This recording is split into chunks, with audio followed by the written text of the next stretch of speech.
Hey all, welcome back to Salesforce Mojo. As you might know, Spring 25 is just around the corner. So let's go through a couple of highlights that I found from the release notes and even show some of it live. Let's jump right into it. A good one to start us off with here is shipping to multiple addresses. Now, a couple of releases back, we got this new feature, but we didn't have a great UI up in this point. So you can see we're getting a better UI to be able to break out which items are going to which address, which is going to be a great quality of improvement. Next, we have a pretty exciting one here. I think we've all been waiting for this in one form or another, but we now have different variations when it comes to product variations. And you can see now we have one of the most commonly asked things that I've received comments on, which is variations around swatches. So this is actually one I can show you here live. So you can see that we're in the new Commerce app and we're on the product section over here on the left-hand side. And now within product attributes, which was here before, but when you click new, you have a couple different options now. So you have a drop-down, pill, and you can see each one of these has slightly different options down below.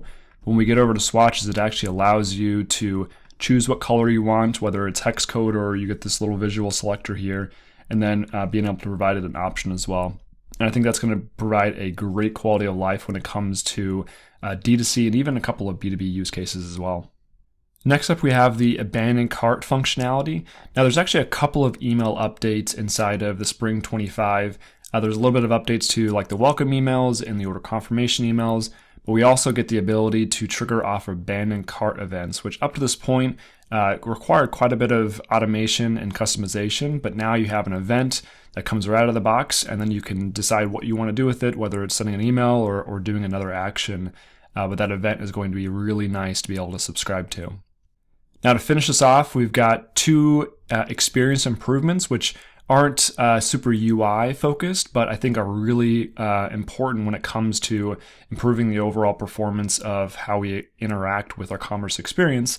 One of the first ones here is the D2C store experience. We now have the capability of having this hosted in an experience delivery, which is the server-side rendering beta that's been out for a bit.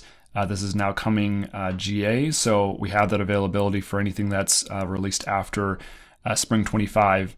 And then the second one is improved experiences around the cart and checkout performance. And one that I really like about this is that we now have the ability to add, edit, and delete cart items and coupons even faster. And there's actually another sub-page underneath this in this section here that mentions that we're able to actually make modifications to the cart while in the checkout experience, which up to this point has been pretty difficult because you've had to restart checkout if you've made any changes to your cart. So this kind of bundled together with that capability will add a lot of value in our commerce experiences.